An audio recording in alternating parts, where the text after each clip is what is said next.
John, wearing uniform. You may start now. Go.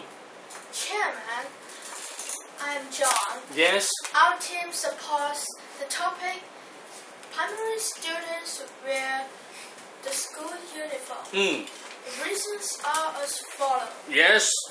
First, the students wear the school uniform so that they can learn about the discipline. Good.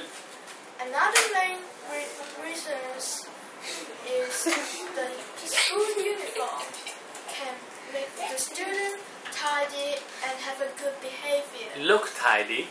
Look tidy and have a good behavior. Yeah, have some gesture, please. Look tidy and have good behavior. Look tidy and have a good behavior. Wonderful. The last reason. The last reason is that when the students wear school uniform, the teachers and the school staff can easily identify that they are the school student. Very good.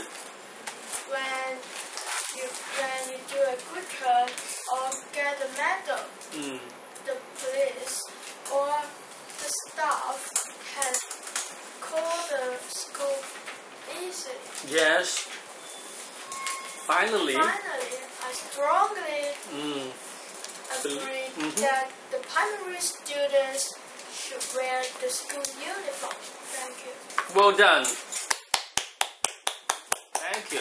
Hey.